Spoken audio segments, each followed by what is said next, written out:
Boa noite, meus irmãos, graça e paz a todos. Nós retomamos nessa quarta os nossos estudos no Catecismo Maior de Westminster, com o estudo da pergunta de número 64. Pergunta, nós faremos aqui a leitura, depois também a leitura de um texto bíblico que se encontra no Evangelho de João. Mas antes disso, a pergunta 64 do Catecismo Maior de Westminster: o que é a Igreja Invisível? A Igreja Invisível é o número completo dos eleitos que foram e que serão reunidos em um corpo sob Cristo, o cabeça. E o texto de João, capítulo 11, verso 52, o texto diz: e não somente pela nação, mas também para reunir em um só corpo os filhos de Deus que andam dispersos. Vamos orar? Agradecemos-te, Senhor, o tempo que teremos agora de estudo. Pedimos que o Senhor nos abençoe em tudo, para que compreendamos as profundas maravilhas da tua palavra e assim vivamos conforme os teus propósitos para nós. Em nome de Jesus. Amém.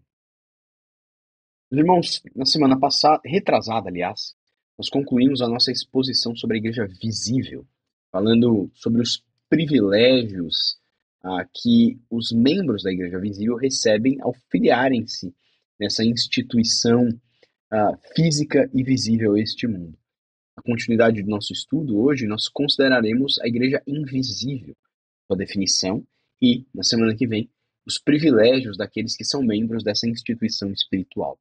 Então, conforme nós lemos aqui no Catecismo Maior de Westminster, a definição principal acerca da igreja invisível diz respeito à sua composição. Ela é composta não por todos os que simplesmente afirmam crer em Cristo, mas os eleitos, aqueles que exclusivamente são realmente unidos a Cristo pela fé salvadora, os eleitos de Deus. Então a igreja invisível, ela é chamada dessa forma porque inicialmente nós não conhecemos o número exato dos seus componentes. Em Apocalipse, capítulo 7, verso 9,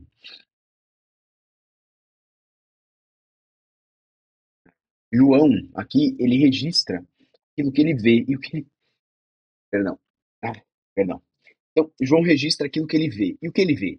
Ele vê uma grande multidão que ninguém podia enumerar, de todas as nações, tribos, povos e línguas, de pé, em pé diante do trono e diante do Cordeiro, vestidos de vestiduras brancas, com palmas nas mãos. Então, uma multidão muito grande, que ninguém pode contar. Além disso, a igreja também é invisível pelo óbvio, porque nós não conseguimos vê-la em sua inteireza no tempo presente. Por qual razão? Porque muitos membros da igreja invisível já morreram. Outros ainda não se converteram, não foram reunidos ou então não nasceram. Nós não podemos ver todos os membros da igreja invisível, nem mesmo saber quem são exatamente os membros desta igreja. Só Deus conhece o número completo dos seus eleitos que compõem a membresia da igreja invisível. Então, a igreja invisível é o conjunto total, de maneira até redundante, o conjunto total de todos os eleitos, escolhidos por Deus desde a eternidade. Ela inclui os que já foram chamados eficazmente, os que estão sendo chamados no tempo presente e os que ainda haverão de ser reunidos, incluindo aqueles que ainda nem vieram a esse mundo. E aí João registra as palavras de Jesus que comprovam esta realidade lá em João 10, verso 16. O texto diz: ainda tenho outras ovelhas, não deste aprisco. A mim me convém conduzi-las. Elas ouvirão a minha voz. Então haverá um rebanho e um pastor. A todos os eleitos de Deus, no tempo determinado por Ele mesmo, será providenciado os meios necessários para que eles invoquem a Cristo e sejam salvos pela fé no Redentor e assim sejam unidos ao número da igreja invisível. Mas o catecismo afirma algo interessante também, a unidade espiritual da igreja invisível. O catecismo vai dizer que ela está reunido em um só corpo, né, sob Cristo, o cabeça, conforme nós já lemos em João 11:52, o texto lá diz, e não somente pela nação, mas para reunir em um só corpo os filhos de Deus que andam dispersos. Aos Efésios, Paulo enfatiza essa realidade extraordinária do povo de Deus, quando até mesmo grandes inimigos são reunidos nesse único povo. O texto é um tanto quanto longo, vou até mudar de tela aqui para a gente ler esse texto, mas ele, Efésios capítulo 2 versos de 11 a 22, ilustram justamente essa realidade, de como que todos os eleitos de Deus, sejam eles quem forem, os maiores inimigos possíveis desse mundo, eles são unidos. Então, o texto vai mostrar assim, ó. Portanto, lembrai-vos de que outrora vós, gentios na carne, chamados de circuncisão por aqueles que se intitulam circuncisos na carne por mãos humanas, naquele tempo estáveis sem Cristo, separados da comunidade de Israel, estranhos às alianças da promessa, não tendo esperança e sem Deus no mundo. Mas agora, em Cristo Jesus, o cabeça, né? Basicamente aqui o que o catecismo diz, vós que antes estáveis longe, fostes aproximados pelo sangue de Cristo. Porque ele é a nossa paz, o qual de ambos fez um, e tendo derribado a parede da separação que estava no meio a inimizade, aboliu na sua carne a lei dos mandamentos na forma de ordenança, para que dos dois criasse em si mesmo um novo homem, fazendo a paz. Então, aqui a ênfase passa a ser essa unidade, né?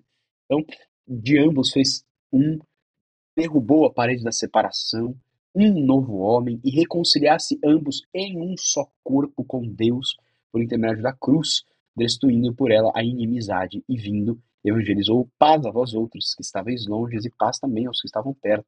Porque por ele ambos temos acesso ao Pai em um Espírito. Assim, não sois estrangeiros e peregrinos, mas concidadãos dos santos, família de Deus, edificados sobre o fundamento dos apóstolos e dos profetas, sendo ele mesmo Cristo Jesus a pedra angular, no qual todo edifício bem ajustado cresce para santuário dedicado ao Senhor, no qual também vós juntamente estáis sendo edificados para a habitação de Deus no Espírito Santo. Então, todos os membros da Igreja Invisível, sejam eles quem forem, sejam gentios, sejam judeus, sejam eles de etnias diferentes, línguas diferentes, de lugares diferentes, de culturas diferentes, estão reunidos em um só corpo espiritual, tendo a Cristo como cabeça. Ele é, então, o fundamento, o sustento, o senhor da igreja.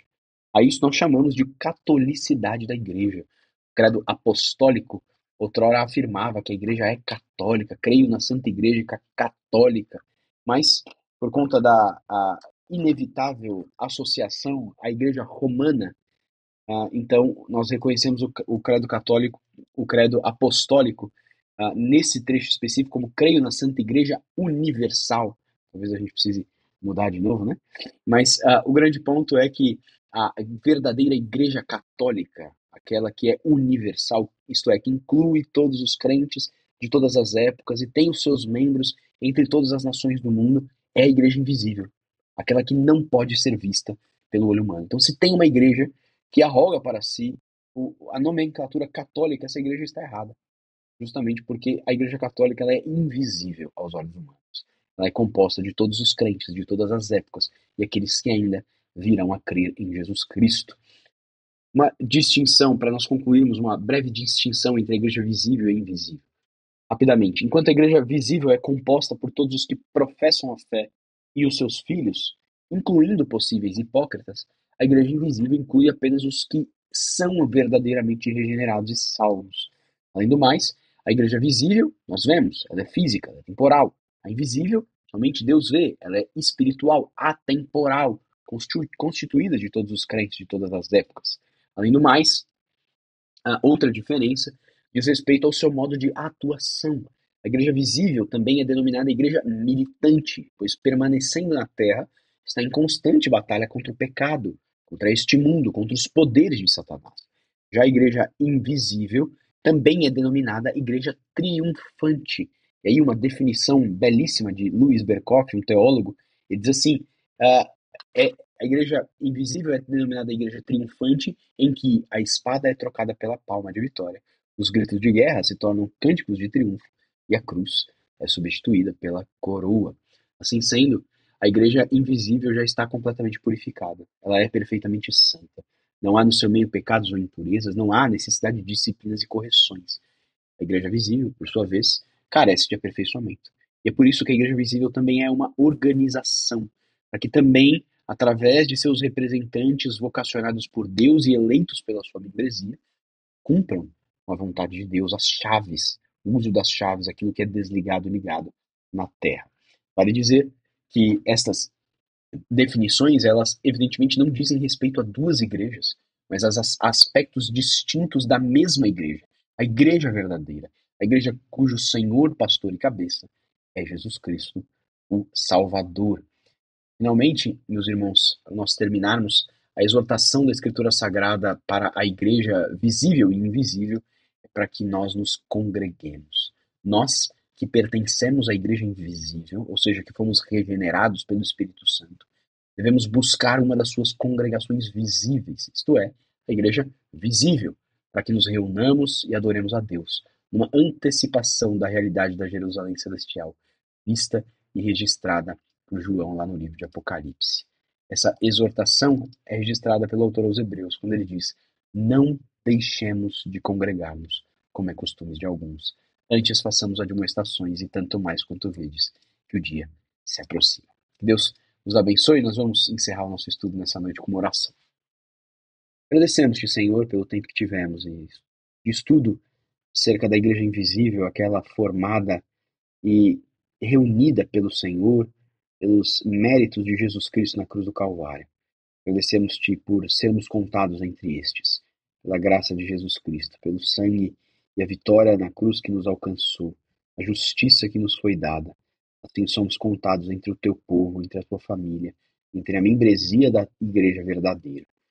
Agradecemos-te, Senhor, por isso e pedimos que o Senhor nos ajude no exercício das nossas funções enquanto igreja visível deste mundo, para que nós sejamos coluna e baluarte da verdade, testemunhas de Jesus Cristo, evangelizadores da paz a este mundo, para que os teus eleitos sejam encontrados e reunidos também à igreja visível.